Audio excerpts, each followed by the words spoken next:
learned that you're going to fall asleep. So see what we can do with that. Colossians chapter number 4, if you would, please.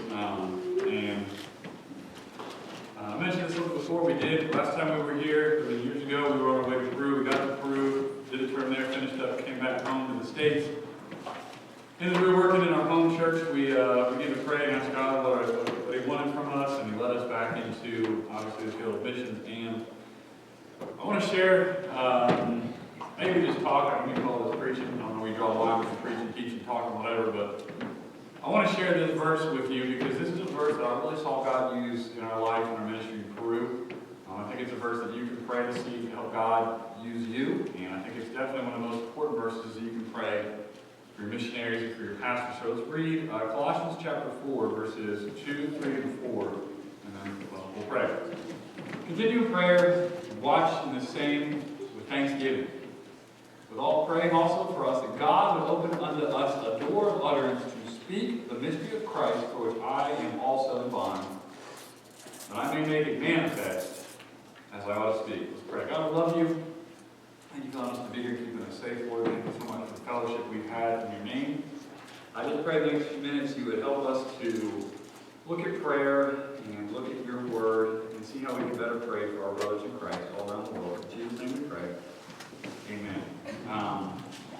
I do think prayer is an important thing. I really do. I remember one time we were in the church at this conference in Virginia. It was like 95 degrees. It was super hot, and we were going to go out on meditation. Church was going to get together and go on meditation. And the pastor said, look, anybody who's kind of elderly, you're kind of faint, like we don't want you all walking around in this heat, so y'all can stay here and you can pray for us. I mean, it's an important thing, safe thing. And this one girl, she's about our age, she's like mid-20s, she's like, well, preacher, I think I'm just going to stay here and pray too. He's like, no, you can handle the heat. You're not taking the easy road. Get out of here. Like, she was looking for the path of least resistance. She thought, aha, I too am allergic to the heat. I will pray. The pastor has had none of it. And I think maybe sometimes we look at prayer as kind of like that. Like, oh, it's not that important. It's just kind of easy. It's maybe not super necessary. Prayer is extremely important. Prayer is extremely, I've said it before. Someone else said it. I stole it. I'll steal it again. That God is not hindered by big problems, but by small prayers from His people. And as I keep studying, I'll figure out more words that start with P that I can add on that sentence, prayer, people, problems. I don't know. We'll figure something out, but it's true. God moves about as much as we want to see Him move. And this is a super important, obviously, now what is the purpose? Why are we going? Why do we go to Peru? Why are we going to Chile? It's really simple. There's people that don't know Jesus. There's people who don't have the gospel of Jesus Christ. And Paul said to the Corinthian church, that's on us. That's our fault. You and I are responsible for the 7 million people that live in Santiago, Chile. That's the city we're going to be in. Chile is about 21 million people as a whole. 1 out of every 3 people in Chile lives in that city. Virginia's about 8 million, so Virginia's a little bit bigger. But if you took everybody in the state of Virginia and you put them in Huntsville, Alabama, that's what Santiago's like. That many people in that small of a space. I mean, it's just like people on top of people on top of more people. All those people, they've got names. They're moms and dads just like us. They're men, women, boys and girls, babies. And they have a living soul that's going to spend eternity somewhere. It's our job to get the gospel to them. So prayer is an extremely important part of that. That's why we're going there. So we need to be praying for your missionaries. That's why this church is here. That's why we want to get saved and God has to take us out. He left this church here to reach this community. It's our job in this community to reach these people that live out here with the gospel. Our coworkers and our friends and our unsaved family members, they all have an eternal soul that will spend eternity in one of 2 places. There's no third option. You can't I just read this in my devotions. I finished Matthew, and Pilate tries to take this neutral route, right? He says, well, I don't think anything's guilty. I don't have a problem with them, but they do, so I'm washing my hands. I got nothing to do with this. No, he thought he was taking a neutral route, but he really wasn't. I mean, you're either for Jesus or you're against Jesus. You're either going to heaven or you're not. It's pretty simple. So, I mean, prayer is so important. One man said that the history of missions is the history of answered prayer. That's so true. I have a friend who's a missionary in Argentina. He called me and said, let's just pray for an hour tonight. He said, from 5 to 6, let's just Saturday night, let's just really pray that God is going to really bless this church tomorrow. I was like, all right, it's only an hour. Surely it won't be that hard. Have you ever really tried to pray for an hour without your cell phone, without your laptop, without TV on, you just pray? Like 5 minutes in, you done prayed for everybody and their ingrown toenail and their hangnails and You don't pray for everything. We have 55 minutes left. Like, this is kind of tough, but man, prayer is work. Prayer is a big deal. When you go into your prayer closet, maybe it's not a literal closet, but when you take a certain time of your day apart, it's work. I mean, you notice when Jesus goes to the Garden of Gethsemane, that an angel appears and strengthens him. Now, can you imagine that Jesus Christ himself needed to be strengthened in prayer? I want to tell you that this is for real work. This is, you just want to, skip out on deputation. You want to skip out on visitation because it's kind of hot and you might get sweaty. You just want to, no, this is real work. I'm not teasing prayer. It's so important. You get what you pray for. You shoot what you aim at, and you get what you pray at. So please pray for one another. Pray for the fellow Christians in this church. Pray for your pastor. Pray for whatever situation. Pray about it. The pastor I had in the church growing up, one of the most impactful things that he ever said to me was that, or the church was, before you ever call me about any problem, make sure you talk to God about it first. Maybe the pastor can help. Maybe he does have an answer, but I'll tell you who's a whole lot smarter. The Lord. God, he made all this. So he's a whole lot smarter than we are. So he says, continue in prayer. And I don't just pass out prayer cards so that you can have my face, smiling at you. But we had a buddy who was a missionary. He had his prayer cards that way. And I noticed, why am I praying for him more? And he has that bookmark. Our prayer cards are longer. I noticed I put it in my Bible. And my Bible was just the right size, so when I shut it, he was just, I thought I could see him looking at me. So I thought it was a pretty good idea. And I got a pretty big forehead, so I can see this big forehead. So whenever you see a bald guy or my forehead poking at your Bible, I'm serious, pray for us. And I just handed out prayer cards saying, look at my forehead poking at your Bible. It's because we need your prayers. We pray for we're in a battle. We are in a battle. Can you imagine soldiers walking off in the battle? Okay, I'm just going with no arm, no one's got my back, I'm just walking. You ain't going to make it long. But spiritually, we do that a lot of times. We go without prayer, so please pray for us. And then he says, there's a lot you can pray for, but there's a really specific prayer question. This is really what I want to talk about this evening. After whatever time it is. Pray for us, right here, that God would open a door of utterance to speak the mystery of Christ. And there's a lot of things that we have. Let's come down here if that's right with y'all. There's a lot of things we have in this country that people don't have in a lot of other parts of the country. So I'm not even talking about like constitutional rights and that kind of stuff. Like in Chile, they don't have cranberries. It's like real weird, I know. But the first time we went to Chile, Hannah didn't really speak Spanish, and I fell asleep on the plane. And like when I fall asleep, it's over. A plane could crash, and I'll never know about it. We could hit the ocean, and I'm done. So you have to declare. When you go to another country, you have to declare because you don't have to just bring whatever you want in. So you have to just say, I'm bringing in this, this, and this. And one of the things you have to declare is cranberries. And we were taking our friends who are missionaries there. We were taking them some trail mix because like they don't have trail mix, and it has little cranberry pieces in it, So we're going through. We get off the plane, and I'm waking up, and my paperwork's all filled out, and they stop and they search Hannah's suitcase. And they're looking through it, and they find the cranberries. You can't just bring cranberries in. No, tell them to bring cranberries in. And so we had to, for the next, 45 minutes? 45 minutes to an hour, we went to a little back office. And I had to say, I'm so sorry, I'm just a dumb American. I've never been to your beautiful country before. It's so wonderful. I had no idea that I couldn't bring cranberries into this wonderful, beautiful, incredible, great country that we have. Because I'm just a dumb American. We just did this for 45 minutes to an hour. And eventually they let us go. They kept the cranberries, but they let us go. So someone got, I think she wanted some trail mix. I think cranberries are fine. I wanted her some trail mix, and she thought she'd take advantage of me, and she was right. But it's not really, it's kind of, the missionary daughter named Kate, she's kind of sad, but she didn't die. It's just trail mix. So when we get to Chile, they take all of our trail mix. That's really not that big of a deal. Because that's not what we're going there for. Because what does Paul say in verse 3? We would have to speak what? The mystery of Christ. We're going to give them the gospel. You know what, really, you know what Chile needs? It's the gospel of Jesus Christ. You know what's a great thing about the Bible and the gospel is there's no culture where it doesn't work. In Bolivia, y'all think this is so weird. Well, in Peru, the city where we were at, the sun comes up about 4:30. I'm not teasing. 4:30 sun's like up. Okay? There was churches there. Their Sunday school 6 a.m. Can you imagine like Sunday school here at 6 a.m.? I don't think attendance will go up. I think attendance will be 0. Okay? Because everybody's going to sleep in and nobody else is going to go. So we can all pretend we was there and nobody was there. That don't make sense. But to them, it's like, oh, the sun's up. We might as well get up. Like 5:30. That's about bedtime, buddy. We get up about 4. There's not a culture on earth that the gospel doesn't make sense to. You can tell jokes all the time, and like in Spanish, that no one gets their leg pulled in Spanish. They say, you're grabbing me by the hair. You're taking me by the hair. And if I said, why don't you just talk directly to me? Like, why are you beating around the bush? No bushes get beat in South America. But sometimes people have hair on their tongue. They say, why are you talking with hair on your tongue? What it means is, why aren't you just telling me the truth? I mean, you're a sinner, and you're separated from God, and only Jesus Christ, God himself, and man, his death is the only way that you can be saved. There ain't a person on earth who doesn't understand that. I mean, jokes don't always work. Culture don't always work. I mean, the gospel of Jesus Christ. And so Paul says, hey, pray for an open door. The whole point of missionaries being on the field, the whole point of churches being there is so that we can share the gospel with people. I don't know every one of you in your situation, your story, but maybe you know the change the gospel has made in your life. I mean, I got saved at 9 years old, so you don't do too much bad stuff, at 9. I mean, you're not like, shooting up liquor stores by any stretch of the imagination. So I didn't save that with all of that, but I know what my life would be without the gospel of Jesus Christ. You ever heard that song, Were It Not for Grace?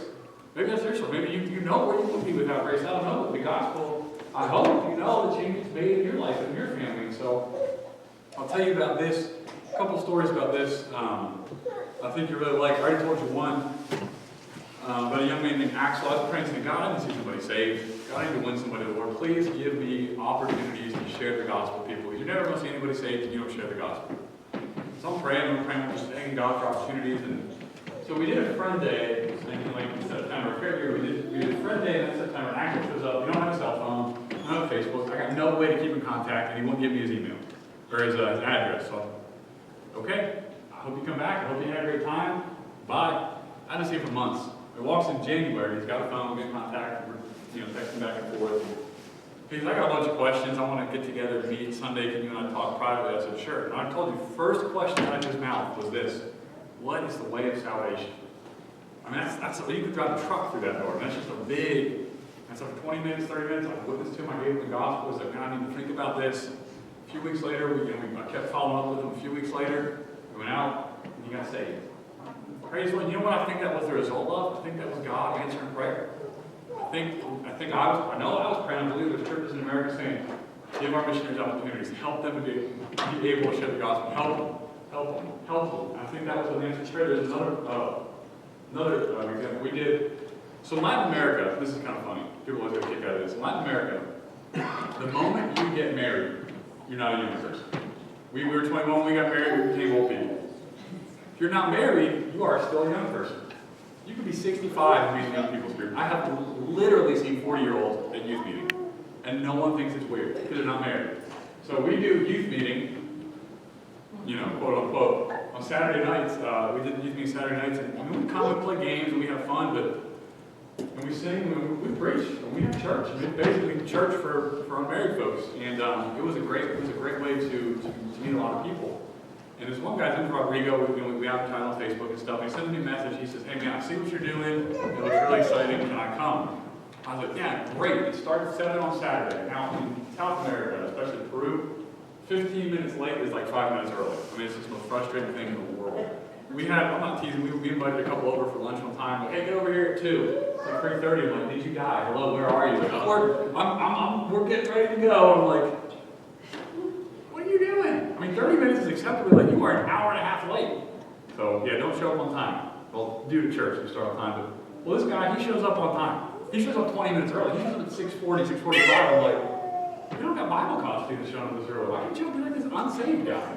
And he shows up, and I'm like, you ever been in church? He said, no, I don't know much about church. I was like, okay, well, I'm preaching. Listen for 3 things. Keep in mind, I've been praying for an opportunity to share the gospel with people, right? It's just, you're a sinner, you're separated from God, there's punishment for it, and only Jesus can solve that gap. He says, okay, so I preach. He said, man, this is really interesting. I want to know more. I said, great, let's get together Monday night and we'll talk about this. So we got together Monday night, and he seriously heart attack. He says, I don't know anything about God. Can you teach me about God? I don't know nothing about God. I mean, you could fly a plane through that door, So I mean, real basic, I shared the Romans road with him. And he's not the first person that's told me this. I mean, I think we could probably do the Romans road in our sleep, right? Romans 3:10, I'm 22-year-olds, so we just know it. He's like, I've never heard this before. No one's ever taught, I've never even heard this before. I mean, I don't know that I really was the first, but you might be the first. so great to be the first time to share the gospel with somebody. The first time somebody heard of Jesus Christ, God used it. It was just incredible. You know what that was? I think that was more answered prayer. I think there was more opportunity to share the gospel. So I witnessed to him that first time for a while, and he's just like, dude, this is blowing my mind. Like, I need to think about this. So we got together the next week. He's still coming, and I said, hey man, what do you think about this? Let's go to Ephesians chapter 2. I said, the Bible says you're dead in your sin, and only Jesus Christ can give you life. We went through that, and we talked about it. I could sense the Holy Spirit was moving, but he still had some doubts. And he told me, he says, I have some doubts. I want to be a millionaire. I'm not really sure how God feels about it. I said, well, okay, you got to understand. He's got a dirt floor. It ain't like, we got nice houses. I mean, he has a dirt floor. His job, he gets on buses and he plays the guitar and then passes a hat around and sings. That's how he makes his money. I mean, at least in that time. So, I mean, I can understand you're poor, you want to be rich, and I say, I get it. So we get together the next week. And I said, well, let's look at rich man Lazarus, right? Rich man, what happens? He dies, he goes to hell. Lazarus, the beggar, he goes to heaven. They're Abraham's bosom. And then the rich man looks over, he says, man, would you just send a drop of water, and would you send the beggar, would you send him back so my family doesn't come here? I said, okay, so what do we learn here? What does this passage tell us? He says, well, you're right, money is not everything.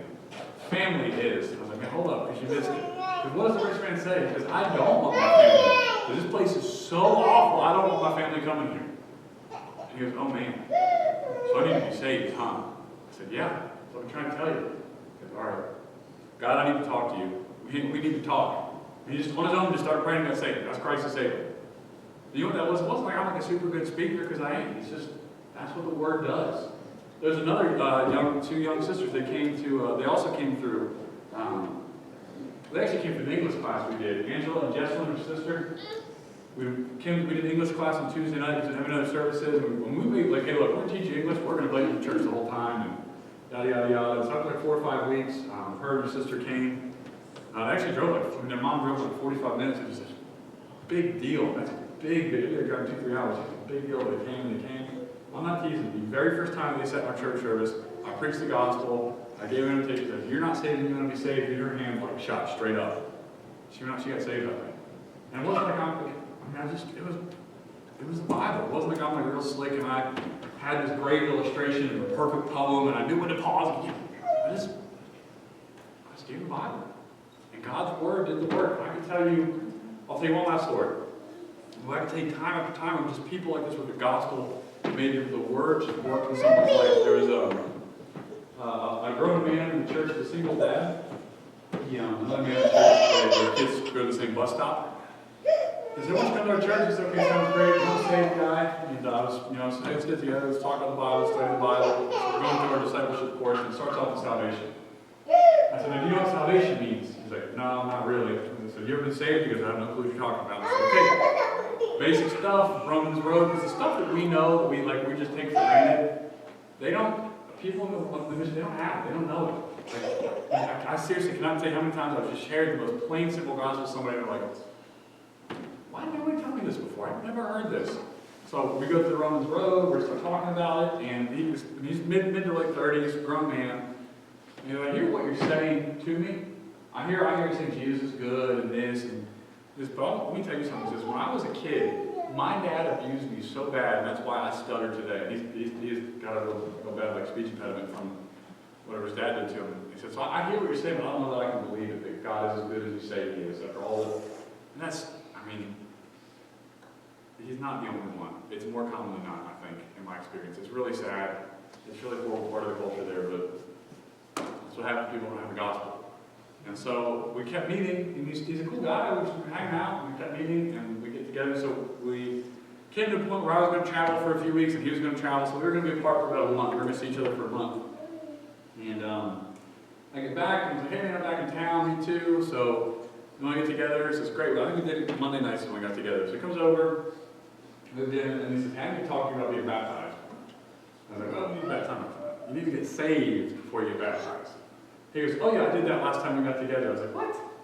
He goes, "Yeah, I went home last time we got together. I went home, I was laying in bed, and I thought, he's right, I need to get saved." I got saved. I was like, "Well, thanks for not telling me. Jerk, I've been praying to get saved for a month, wasting my prayers. I could have been praying for something that God that wasn't already done. Thanks.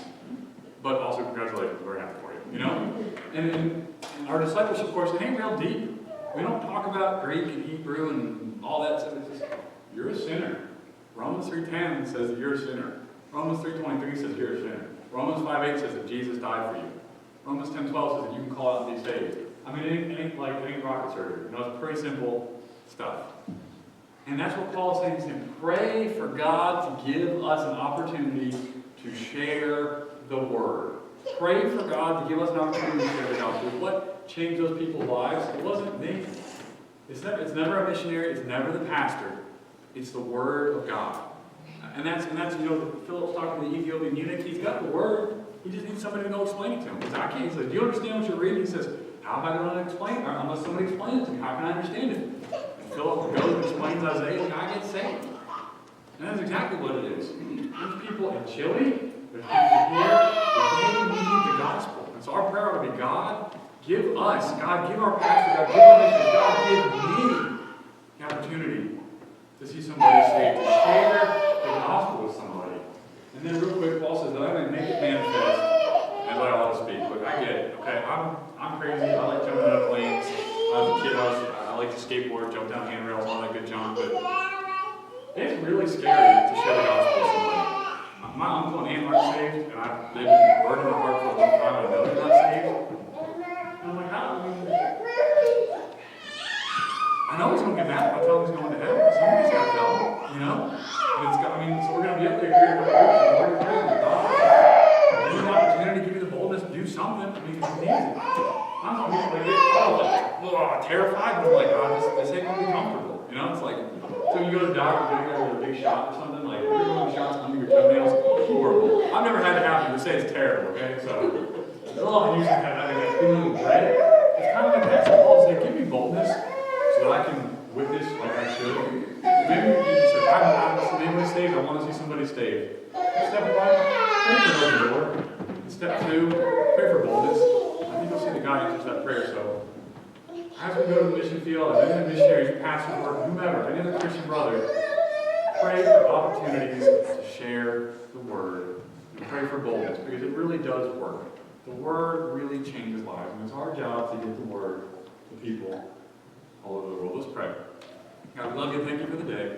Thank you so much for the fact that your word works, and it works like it works as well as it works. God, I just pray that you would help us today to be able to share the gospel with somebody. I pray that you give every single one of us an opportunity this week to maybe share the gospel, maybe just give somebody a tract, Lord. Please give us the opportunity to witness and share the gospel with somebody.